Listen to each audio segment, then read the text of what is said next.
ISF কে হারাতে না পারলে রাজনীতি থেকে অবসর নেব। 21শে জুলাইয়ের প্রস্তুতি সভা থেকে নওশাদ সিদ্দিকীকে চ্যালেঞ্জ ছুড়ে দিলেন শওকত মোল্লা। দক্ষিণ 24 পরগনার সুন্দরবন সাংগঠনিক জেলা যুব তৃণমূল কংগ্রেসের উদ্যোগে 21শে জুলাই নিয়ে প্রস্তুতি সভার আয়োজন হয়।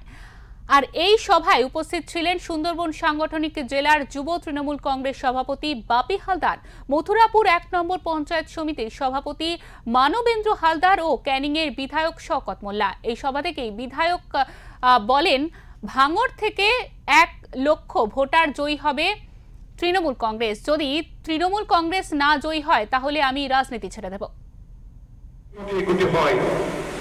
অনেক ঘাত প্রতিঘাত জ্বালা যন্ত্রণা বেদনা দুঃখ কষ্ট আসবে, সেটাকে উপেক্ষা করেই আপনাকে এগোতে হবে। আপনার লক্ষ্যে যদি আপনি অবিচল থাকেন, কেউ আপনাকে কোনোদিন আটকে রাখতে পারবে না, এটা অন্তত আমি ব্যক্তিগতভাবে মনে করি। পার্টির প্রতি আনুগত্য, পার্টির প্রতি ভালোবাসা,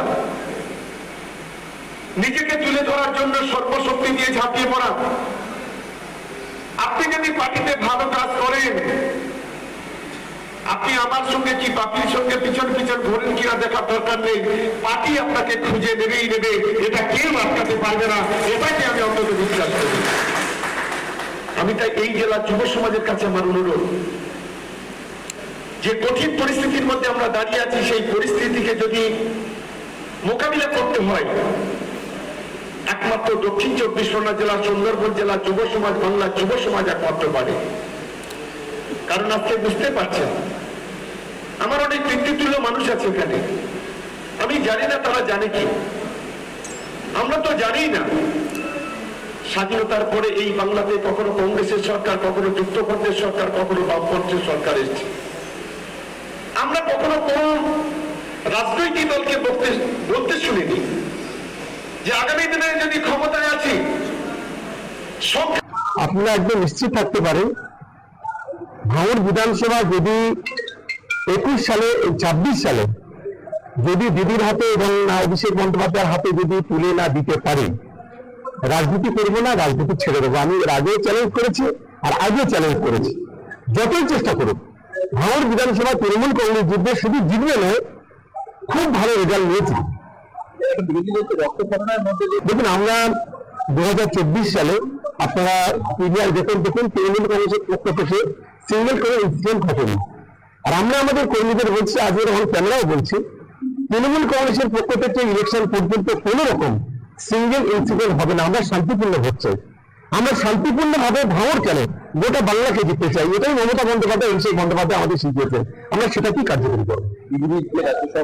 দেখুন, মুখ আর এদের মুখ এলাকার মুখে সালাওয়া, আগে ঘরটাকে সামলাক, আগে সুরেন্দ্রকে সামলাক, তারপরে এই ধরনের কথা বলবো।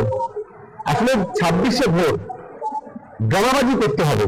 বাংলার সংখ্যালঘুরা এত বোকা নয়। বাংলার সংখ্যালঘুদের উপরে যে নারকীয় তাণ্ডব, যেভাবে অসম্মান করেছে শুভেন্দু অধিকারী, সুকান্ত মজুমদার, বিজেপির যে সমস্ত নেতা আছে, আগামী দিনে বাংলার সংখ্যালঘুরা তার যোগ্য জবাব দেবে, সুদে আসলে পড়ায় গন্ডায়। যতই নাড়ুক কলকাতি, 2026-এর ব্যাপার আবার হাওয়াই করছে। এই বিষয়ে আমরা বিস্তারিত জেনে নেব। আমাদের টেলিফোন লাইনে রয়েছেন আমাদের প্রতিনিধি গোপাল শীল। গোপাল, এই মুহূর্তে তোমার কাছে জানতে চাইবো যে আগামী বিধানসভা নির্বাচনে আইএসএফ কে মুছে দেবেন এবং না হলে তিনি রাজনীতি ছেড়ে দেবেন, এমনটাই মন্তব্য করেছেন শওকত মোল্লা। তিনি এই কথা কাকে উদ্দেশ্য করে বলেছেন এবং এই অঞ্চলে এই মুহূর্তে কোন রাজনৈতিক দল এগিয়ে, আমাদের বিস্তারিতভাবে জানাও। দেখো, তোমাকে বলে রাখি, গল্পটা কিন্তু ভাঙড়ের, আর যিনি বলেছেন তিনি ভাঙড়ের নেতা, তবে ক্যানিং এর বিধায়ক শওকত মোল্লা। ধনুক ভাঙা পণ বলতে পারো। 2026 বিধানসভা নির্বাচন আসছে, তার আগে 21শে জুলাইয়ের বিরাট সভা রয়েছে ধর্মতলায় এবং ঐতিহাসিক শহীদ স্মরণের সভা।